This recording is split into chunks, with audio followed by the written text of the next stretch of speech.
Hello friends, कैसे हैं आप सब। आप सभी का आपके अपने YouTube channel sociology with Sangeeta में मैं संगीता स्वागत करती हूं। और इस चैनल के माध्यम से हम लोग सोशियोलॉजी के कम्पिटिटिव एग्जाम की प्रिपरेशन करते हैं। आपको इस चैनल में डेली 2 क्लासेस मिलती हैं, जिसमें कि मॉर्निंग के 8 बजे की क्लास में हम लोग कवर कर रहे हैं बिहार शिक्षक भर्ती यानी बीपीएससी 4.0 के सोशियोलॉजी के सिलेबस को। और रात के 8 बजे हम लोग कवर कर रहे हैं झारखंड लेडीज सुपरवाइजर के सोशियोलॉजी के सिलेबस को। तो आज का जो हमारा क्लास है, इसमें हम लोग डिस्कस करेंगे बिहार शिक्षक भर्ती में 3.0 का जो री एग्ज़ाम हुआ था, उसमें सोशियोलॉजी के कैसे क्वेश्चन पूछे गए थे। और ये जो एग्ज़ाम है, ये आपका रिसेंटली ही कंडक्ट कराया गया था 22 जुलाई को। तो चलिए हमारे सारे क्वेश्चंस को हम लोग कवर करते हैं और एक कंप्लीट एनालिसिस करते हैं। और मेरी पूरी कोशिश रहेगी कि आप लोगों को जो क्वेश्चंस का आंसर है उसे सटीक बताया जाए। और अभी तो ऑफिशियली जो इसका आंसर की आउट नहीं हुआ है, तो आप एक बार ऑफिशियली आंसर की से भी मिला लीजिएगा।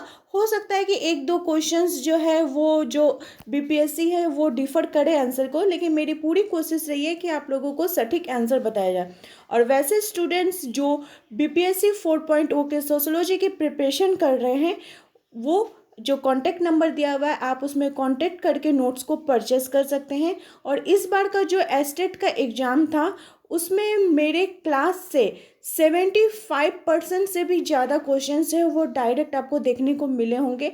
और जो नेक्स्ट सितंबर मंथ के एस्टेट का प्रिपरेशन कर रहे हैं, वो भी मुझसे जुड़ सकते हैं।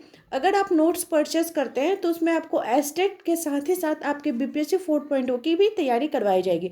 तो चलिए क्लास को हम लोग स्टार्ट करते हैं अपने पहले क्वेश्चन से।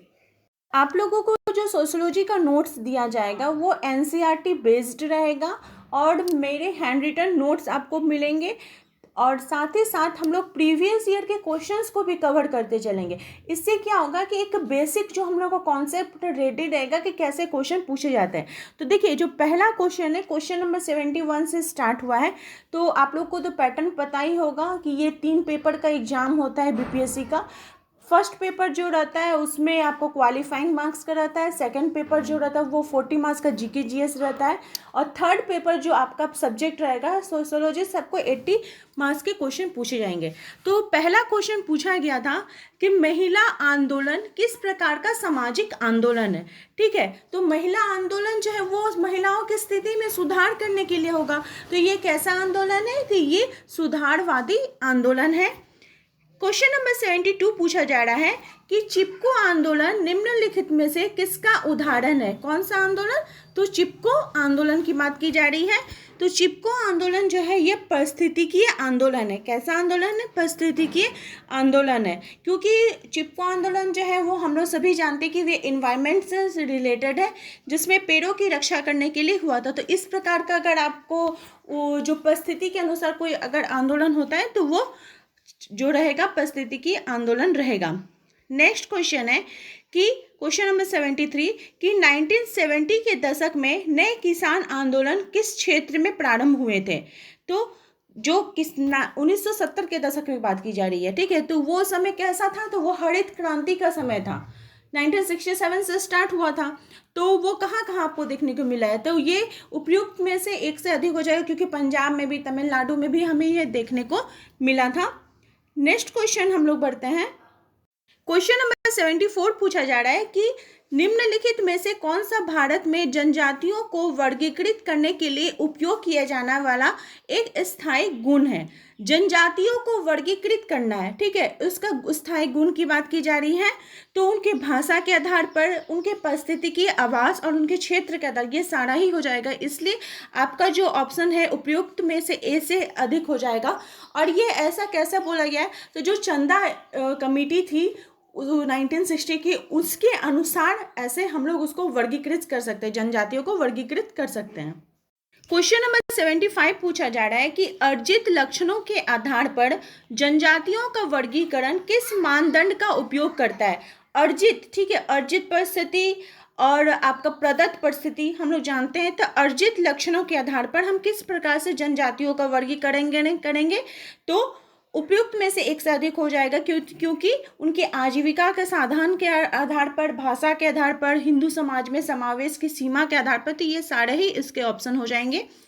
क्वेश्चन नंबर 76 है कि जब आदिवासी समूह खुद को नए संपर्क में आए, अन्य लोगों से अपने को अलग दर्शाने के लिए स्वयं को जनजाति के रूप में परिभाषित करने लगते हैं, तो इसको क्या कहा जाता है? इसको जनजातीय विचारधारा कहा जाता है। ठीक है, क्योंकि हम लोग जानते हैं कि संस्कृतिकरण की अवधारणा क्या है। इसमें क्या होता है कि जब एक जाति के लोग दूसरे जाति के रीति रिवाजों को अपनाते हैं, ग्रहण करते हैं। आधुनिकीकरण हो गया कि पाश्चात्य जो सिद्धांत है, वहाँ का जो रहन सहन है, उसको जब अपनाते हैं। लेकिन यहाँ पे आदिवासी समूह की बात की जा रही है, तो इसलिए ये कौन सा राइट आंसर हो जाएगा? जनजातीय विचारधारा हो जाएगा। नेक्स्ट क्वेश्चन है, क्वेश्चन नंबर 77 पूछा जा रहा है कि वर्जीनियस खाका के अनुसार समकालीन भारत में जनजातीय पहचान के दावों को मुख्य रूप से निम्नलिखित में से किन कारणों को जिम्मेदार ठहराया गया है? ठीक है, कौन सा खाका बोला जा रहा है? वर्जीनियस खाका। तो इसमें आपका जो राइट आंसर हो जाएगा, इसमें उपयुक्त में से एक से अधिक होना चाहिए, लेकिन ये क्वेश्चन का मैं आंसर जो है वो आपका ऑफिशियल आंसर की आने के बाद ही उसको हम लोग डिस्कस करने से बेहतर रहेगा। एक बार उसको देखना होगा कि क्या इसका सटीक आंसर होना चाहिए। नेक्स्ट क्वेश्चन है कि माल्थस ने जनसंख्या वृद्धि के सिद्धांत को उनके निम्नलिखित में से किस कार्य में रेखांकित किया है? तो माल्थस ने अपना जो जनसंख्या वृद्धि का सिद्धांत दिया था, तो वो अपनी कौन सी पुस्तक में दी थी उन्होंने? तो an essay on the principle of population. ये किनकी पुस्तक थी? माल्थस की। इसमें उन्होंने इसके संदर्भ में बात की थी। क्वेश्चन नंबर 79 पूछा जा रहा है कि माल्थस के अनुसार जनसंख्या वृद्धि के लिए कृत्रिम निरोध क्या है? ठीक है, तो ये जनसंख्या जो टॉपिक है ये आपका उसमें से है। तो कौन से कृत्रिम निरोध रहेगा? तो विवाह को टालना, यौन संयम या ब्रह्मचर्य का पालन करना, ये दोनों ही हो जाएंगे, इसलिए आपका उपयुक्त में से एक से अधिक हो जाएगा। तो कृत्रिम निरोध की बात की जा रही है तो इसमें होगा। लेकिन अकाल जो है, ये अकाल मतलब जैसे अकाल के अंतर्गत आपका हो गया ना कि जो परिस्थिति पर्यावरण जो हमें देती है, मतलब बाढ़ हो गया इस टाइप का, तो ये सब आपका परिस्थिति जन्य निरोध के अंतर्गत आएगा। तो अकाल तो ऑप्शन नहीं होगा, लेकिन ऊपर के दोनों ए और बी जरूर होंगे, तो इसलिए इसका आंसर उपयुक्त में से एक से अधिक हो जाएगा। यहाँ पे आपको क्वेश्चन पूछ रहा है, क्वेश्चन नंबर 80 कि माल्थस के अनुसार जनसंख्या वृद्धि पर प्राकृतिक निरोध क्या होगा? प्रकृति के द्वारा जो एक आपका बोला जा रहा है कि हाँ हम जनसंख्या को कंट्रोल कर सकते हैं, तो आपका बीमारी हो जा सकता है, वो अकाल हो सकता है, तो उपयुक्त में से एक से अधिक हो जाएगा। वहीं आपका शादी टालना जो ये कृत्रिम निरोध के अंतर्गत आ जाएगा। क्वेश्चन नंबर 81 पूछा जा रहा है कि जनसांख्यिकीय संक्रमण का सिद्धांत निम्नलिखित में से किससे जुड़ा हुआ है? देखिए, जनसंख्या से आपको कितने टॉपिक पूछे जा रहे हैं, और ये जनसंख्या जो टॉपिक है ये एनसीईआरटी क्लास 12 का है, तो इससे रिलेटेड जितने भी इंपॉर्टेंट एमसीक्यूज होंगे वो आपको नोट्स में मिल जाएंगे, पीडीएफ फॉर्मेट में आपको मिलेंगे। तो जनसंख्या संक्रमण का सिद्धांत निम्नलिखित में से किससे जुड़ा हुआ है? तो उपयुक्त में से एक से अधिक हो जाएगा, क्योंकि यह आर्थिक विकास का समग्र स्तर होता है। ठीक है, ये जनसंख्या वृद्धि जो है ये पश्चिमीकरण की भी प्रक्रिया होती है, आधुनिकीकरण की भी प्रक्रिया होती है, तो ये सारे ही इसके आंसर हो जाएंगे। यहाँ पे आपको क्वेश्चन नंबर 83 पूछा जा रहा है कि भारत में परिवार नियोजन कार्यक्रम को किस वर्ष से झटका लगा था? तो परिवार नियोजन कार्यक्रम को यहाँ पे झटका की बात की जा रही है, तो यहाँ पे आपको 1975-76 का जो टाइम था उसमें परिवार नियोजन कार्यक्रम को बहुत हानि पहुंची थी। क्वेश्चन नंबर 84 पूछा जा रहा है कि भारत में आयु विशिष्ट लिंगानुपात की गणना किस वर्ष में शुरू हुई थी? आयु विशिष्ट लिंगानुपात की गणना ये आपकी कब स्टार्ट की गई थी? तो 1961 में। ये सब डेट को थोड़ा याद कर लीजिएगा। क्वेश्चन नंबर 85 पूछा जा रहा है कि शोध साक्षात्कार निम्नलिखित प्रकार के होते हैं। तो शोध साक्षात्कार जो है ये आपका संरचित भी होता है, असंरचित भी होता है और अर्ध संरचित भी होता है, तो ये सारे ही ऑप्शन इसके राइट हो जाएंगे। क्वेश्चन नंबर 86 है कि सामाजिक असमानता सामाजिक है, क्योंकि इसका राइट आंसर हो जाएगा कि वे व्यक्तियों के बारे में नहीं बल्कि समूहों के बारे में है। ठीक है, सामाजिक असमानता क्या है? सामाजिक है, क्योंकि वो व्यक्तियों के बारे में नहीं बल्कि समूहों के बारे में है। क्वेश्चन नंबर 87 पूछा जा रहा है कि एकल व्यक्ति, समूह या घटना की गहन जांच किसके साथ जुड़ी हुई है। एकल व्यक्ति, एक व्यक्ति का हम क्या कर रहे हैं, अध्ययन कर रहे हैं, या तो समूह या घटना की गहन जांच के आधार पर, तो वो व्यक्तिक अध्ययन के अंतर्गत आएगा। ये जो साक्षात्कार है, शोध प्रवृत्ति, उसके अंतर्गत आपको ये टॉपिक देखने को मिलेगा। क्वेश्चन नंबर 88 पूछा जा रहा है कि शैक्षिक योग्यता इनमें से किसका उदाहरण है। तो शैक्षिक योग्यता है जो है ये सांस्कृतिक पूंजी का उदाहरण है। क्वेश्चन नंबर 89 पूछा जा रहा है कि निम्न में से किस विधि का उपयोग गुणात्मक अनुसंधान में नहीं किया जाता है। गुणात्मक अनुसंधान में हम नहीं करते हैं, तो सांख्यिकी विश्लेषण का प्रयोग हम लोग गुणात्मक अनुसंधान में नहीं करते हैं। क्वेश्चन नंबर 90 पूछा जा रहा है कि जिस शोध में मात्रात्मक और गुणात्मक दोनों विधियों का उपयोग किया जाता है वो इस प्रकार है। तो मात्रा का और गुणात्मक दोनों विधि का प्रयोग हम लोग त्रिकोणासन में करते हैं। क्वेश्चन नंबर 91 है कि संपर्कों और सामाजिक संघों का नेटवर्क निम्नलिखित में से किसका उदाहरण है। तो संपर्क और सामाजिक संघ का बात की जा रही है, तो ये सामाजिक पूंजी का उदाहरण है। क्वेश्चन नंबर 92 है कि अनुसंधान परियोजना जो बड़ी संख्या में लोगों के बारे में मानकीकृत तथ्य एकत्रित करती हैं वो क्या कहलाती हैं। तो उसको पायलट अध्ययन किया जाता है, जो बड़ी संख्या में लोगों के मानकीकृत तथ्य। ऐसा तो नहीं है कि कोई भी हम लोग को अगर अनुसंधान करना तो पूरे क्षेत्र में जाकर ही हम करेंगे। हम लोग क्या करते हैं कि कोई एक राज्य, कोई एक जिले को टारगेट करते हैं, वहाँ पे अध्ययन करते हैं और उस आधार पर हम लोग बोलते हैं कि अच्छा बाकी का भी डाटा जो वो इसी प्रकार से होगा। तो इस प्रकार का जो अध्ययन होता है उसको पायलट अध्ययन बोला जाता है। क्वेश्चन नंबर 93 है कि लोगों को उनके प्राकृतिक परिवेश में समझने के लिए गुणात्मक तथ्यों को किस तकनीक का अनुसरण किया जाता है। तो प्राकृतिक प्रवेश को समझने के लिए उसको क्या बोला जाता है, अवलोकन बोला जाता है। अवलोकन भी यहाँ पे ऑप्शन दिया है, साक्षात्कार भी दिया है, व्यक्तिक अध्ययन भी दिया है, उपयुक्त में से एक से अधिक। तो इसका जो राइट आंसर हो जाएगा वो हो जाएगा अवलोकन। क्वेश्चन नंबर 94 पूछा जा रहा है कि किसने परिभाषित किया है कि समाजशास्त्र एक ऐसा शास्त्र है जिसमें सामाजिक कृत्य की व्याख्यात्मक समझ पर प्रयास किया जाता है। तो इसका राइट आंसर हो जाएगा मैक्स वेबर। उनके अनुसार समाजशास्त्र क्या है कि एक ऐसा शास्त्र है जिसमें जो समाज के अंतर्गत कोई भी घटनाएं होती हैं उसका हम लोग व्याख्या के आधार पर समझते हैं।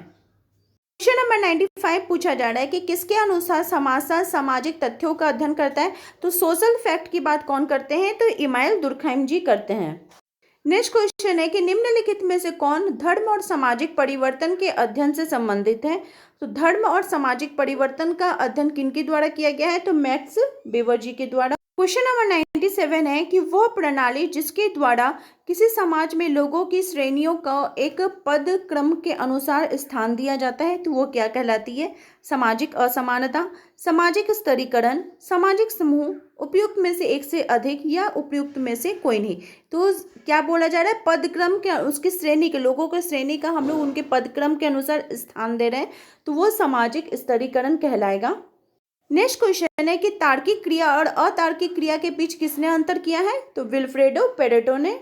क्वेश्चन नंबर 99 बोला जा रहा है कि सामाजिक स्तरीकरण की व्याख्या करने वाले प्रमुख सिद्धांत क्या है। तो सामाजिक स्तरीकरण पीढ़ी दर पीढ़ी बना रहता है। सामाजिक स्तरीकरण व्यक्तियों के बीच की भिन्नता के प्रकार ही नहीं बल्कि समाज की एक विशिष्टता है।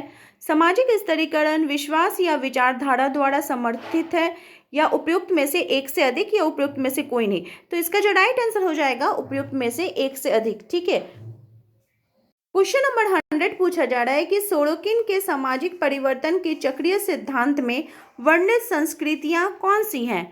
तो आदर्शात्मक, भावात्मक या चेतनात्मक। तो ये उपयुक्त में से एक से अधिक इसका राइट आंसर हो जाएगा। क्वेश्चन नंबर 101 पूछा जा रहा है कि निम्नलिखित में से कौन सा कोजर के सामाजिक संघर्ष के सिद्धांत की व्याख्या नहीं करता है। तो संघर्ष एक सार्वभौमिक प्रघटना है, संघर्ष के कुछ सकारात्मक प्रकार हैं, उपयुक्त में से एक से अधिक। तो वो कौन सा व्याख्या नहीं करते हैं, तो संघर्ष से विनाश होता है, ये व्याख्या नहीं करते हैं। क्वेश्चन नंबर 103 पूछा जा रहा है कि उन व्यक्तियों के समूह जो वर्ग व्यवस्था के हाशिए पर खड़े हैं क्योंकि वे श्रम विभाजन में पूरी तरह से एकीकृत नहीं है, क्या कहलाते हैं। तो उनको अल्पकालिक सर्वहारा वर्ग बोला जाता है। क्वेश्चन नंबर 104 है कि अस्पृश्य जातियां मानी जाती हैं, तो कैसी, तो ये जाति पदानुक्रम के अंतर्गत के अंदर मानी जाती हैं। नेक्स्ट क्वेश्चन है कि किस प्रकार की एकजुटता में अंतरात्मा सामूहिक रूप से व्यक्तिगत चेतना को पूरी तरह से घेर लेती है? जैविक एकजुटता के आधार पर, यांत्रिक एकजुटता के आधार पर, सामाजिक एकता के आधार पर, या उपयुक्त में से एक से अधिक, या कोई नहीं। तो इसका जो राइट आंसर हो जाएगा यांत्रिक एकजुटता के आधार पर। क्वेश्चन नंबर 106 पूछा जा रहा है कि समाज के सामाजिक विकास के बढ़ते स्तर के साथ क्या होता है? तो दमनकारी कानून को प्रतिकारी कानून द्वारा प्रतिस्थापित किया जाता है। क्वेश्चन नंबर 107 है कि पार्सन्स के अनुसार निम्नलिखित में से कौन सा प्रकार्यात्मक पूर्व आवश्यकता है? अनुकूलन, लक्ष्य प्राप्ति, या एकीकरण। तो पार्सन्स ने कौन सा अपना थ्योरी दिया था? हम लोग जैसे कि जानते हैं उन्होंने अपने कौन सी थ्योरी को दिया था? तो एजिल मॉडल दिया था, जिसके अंतर्गत अनुकूलन, लक्ष्य प्राप्ति, एकीकरण ये सभी हो जाएंगे। तो इसलिए इसका राइट आंसर हो जाएगा उपयुक्त में से एक से अधिक। क्वेश्चन नंबर 108 पूछा जा रहा है कि निम्नलिखित में से कौन सा एक संघर्ष सिद्धांत कार्य? तो आप लोग जानते होंगे कि लुईस कोजर भी हैं, रॉल्फ डेहरनडॉर्फ भी हैं, आपका रॉन्डल कॉलिंस भी हैं, कार्ल मार्क्स भी हैं। तो ये उपयुक्त में से एक से अधिक हो जाएंगे संघर्षवादी सिद्धांत कार्य के अंतर्गत। क्वेश्चन नंबर 109 पूछा गया था कि अनुसूचित जाति और अनुसूचित जनजाति अत्याचार निवारण अधिनियम किस वर्ष लागू किया गया था? 1986, 1990, 1985, या उपयुक्त में से एक से अधिक, या कोई नहीं। तो इसका जो राइट आंसर हो जाएगा कोई नहीं, क्योंकि आप लोग जानते होंगे कि अनुसूचित जाति और अनुसूचित जनजाति निवारण अधिनियम ये आपका 1989 में किया गया था। तो ऐसे भी आपको क्वेश्चंस देखने को मिलेंगे।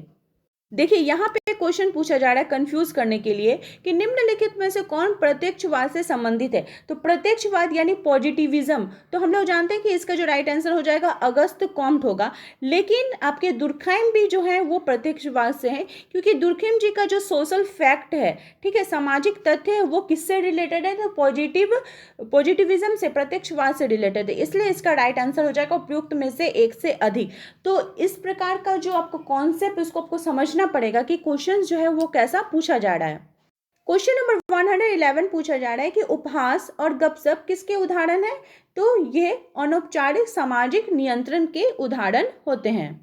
नेक्स्ट क्वेश्चन है कि जब भौतिक संस्कृति अभौतिक संस्कृति की तुलना में बहुत तेजी गति से विकसित होती है तो उसको हम लोग क्या कहते हैं कि भौतिक संस्कृति किसकी तुलना में? तो अभौतिक संस्कृति की तुलना में, ठीक है, बहुत तेज गति से विकसित हो रही है तो उसको सांस्कृतिक विलंबना कहा जाएगा। क्या कहा जाएगा? सांस्कृतिक विलंबना।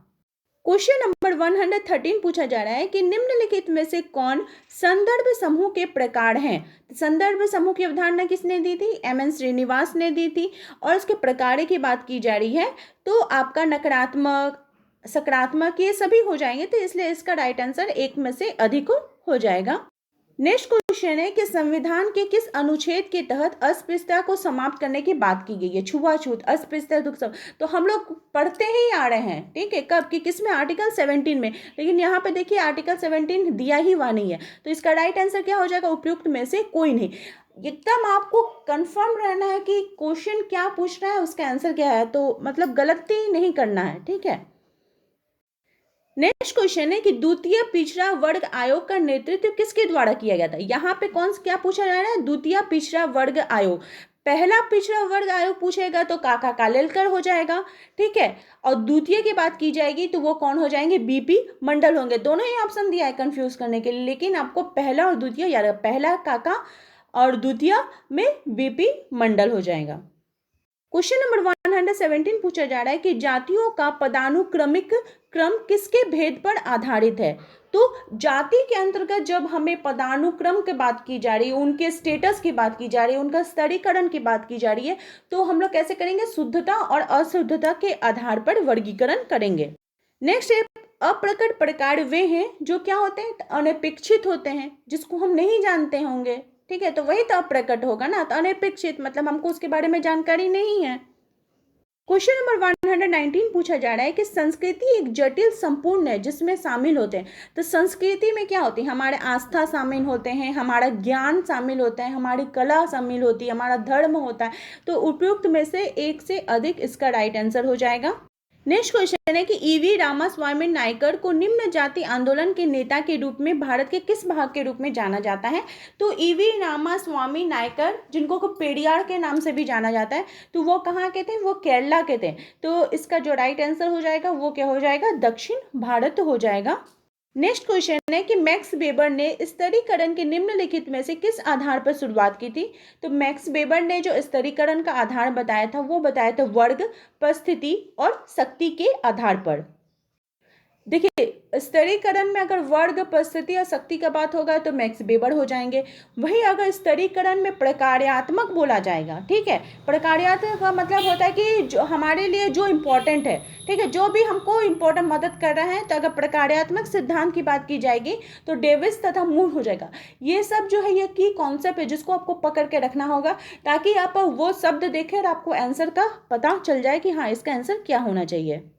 देखिए, यहाँ पे क्वेश्चन हम बोल रहा है, क्वेश्चन आपको बड़ा लग रहा होगा कि जाति प्रणाली के अंतर्गत गतिशीलता का विश्लेषण करने के लिए निम्नलिखित में से किसने संदर्भ समूह सिद्धांत का अनुप्रयोग किया? उतना पढ़ने का जरूरत ही नहीं है, पहले क्वेश्चन पढ़िए। देखिए क्या बोल रहे, संदर्भ समूह। तभी मैंने आपको थोड़ी देर पहले बताया कि संदर्भ समूह की अवधारणा किसने दी थी? एम.एन. श्रीनिवास ने दी हुई थी। तो इसका जो राइट आंसर है वो क्या हो जाएगा? एम.एन. श्रीनिवास हो जाएगा। नेक्स्ट क्वेश्चन है कि निम्नलिखित में से कौन भारत में संयुक्त परिवार की विशेषता है? तो संयुक्त परिवार की विशेषता क्या होगी? तो जो संपत्ति होगा उसमें संयुक्त रूप से सबका ही मालिकाना अधिकार होगा। वो लोग एक सामान्य निवास में रहते होंगे। संयुक्त परिवार के जो सदस्य होंगे उनके आपस में सहयोग की भावना होगी। तो इसलिए इसका जो राइट आंसर है वो क्या हो जाएगा? उपयुक्त में से एक से अधिक।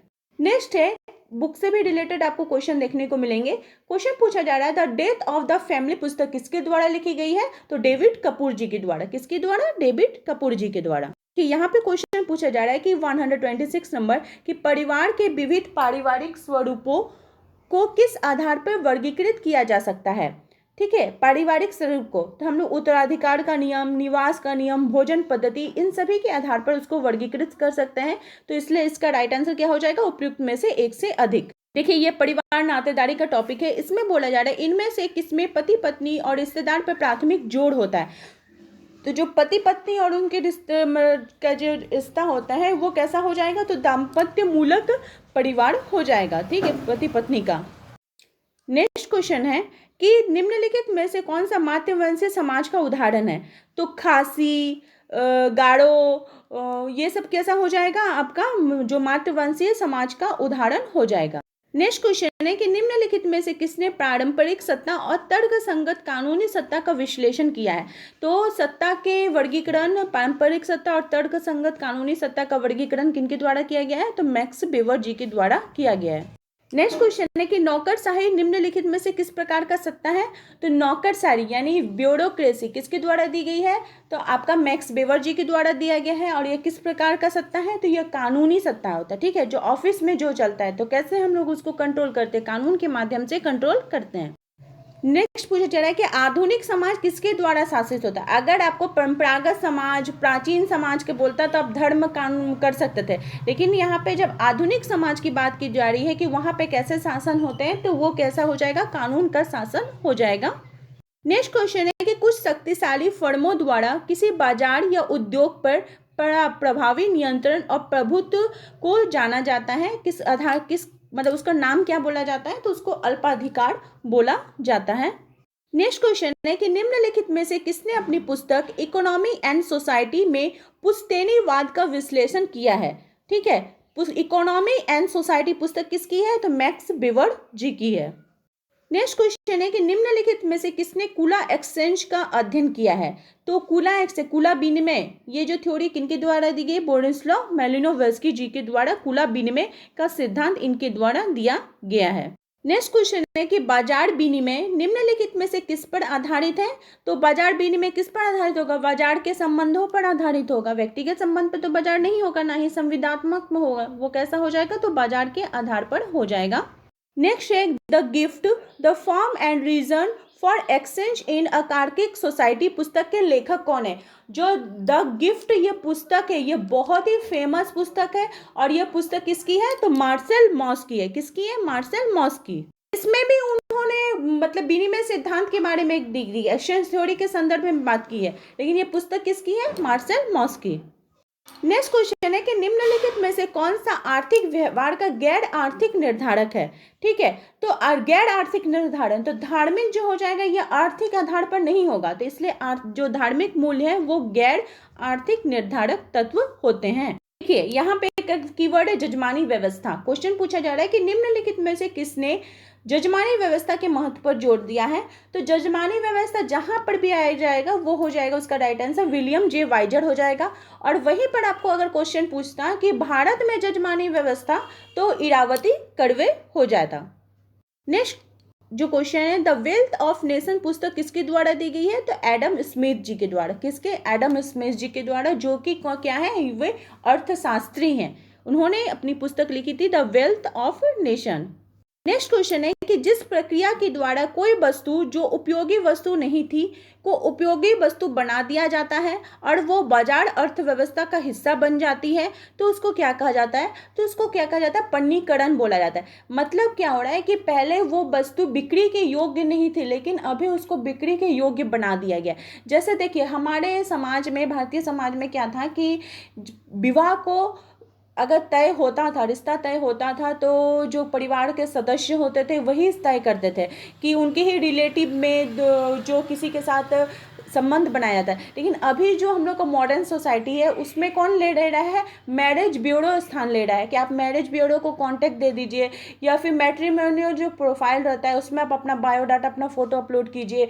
लड़के के साइड से भी होगा, लड़की के साइड से, फिर मैचिंग करके आप उसको कांटेक्ट कर सकते हैं। फिर आपका मैरिज ब्यूरो जो आपका पूरा शादी का खर्चा उठाएगा। तो मतलब क्या है कि विवाह पहले बिक्री योग्य नहीं था, अब उसको बेचा जा रहा है, पैसा के माध्यम से जो हो रहा है वो सोसाइटी में विवाह हो रहा है, तो वो क्या हो जाएगा, उसको वैसी प्रक्रिया को हम लोग पन्नीकरण बोलते हैं।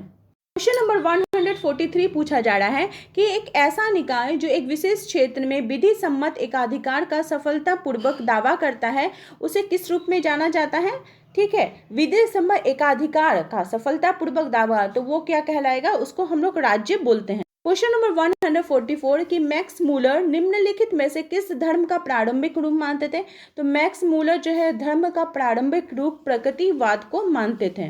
नेक्स्ट क्वेश्चन है कि निम्नलिखित में से किसने धर्म को पवित्र और अपवित्र के मध्य भेद के रूप में परिभाषित किया है।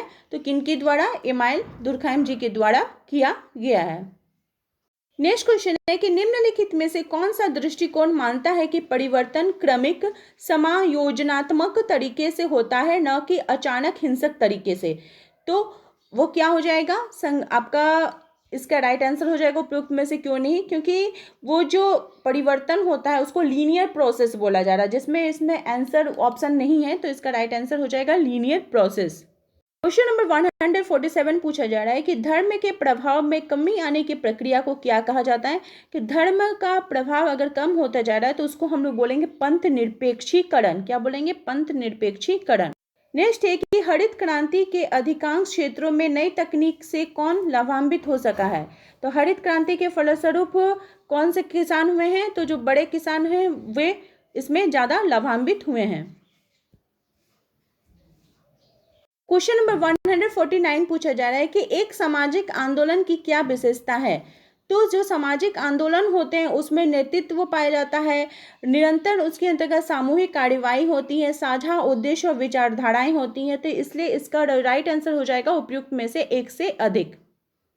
नेक्स्ट है क्वेश्चन आपका 150 और आज का लास्ट क्वेश्चन कि निम्नलिखित में से कौन सा एक प्रकार का सामाजिक आंदोलन है।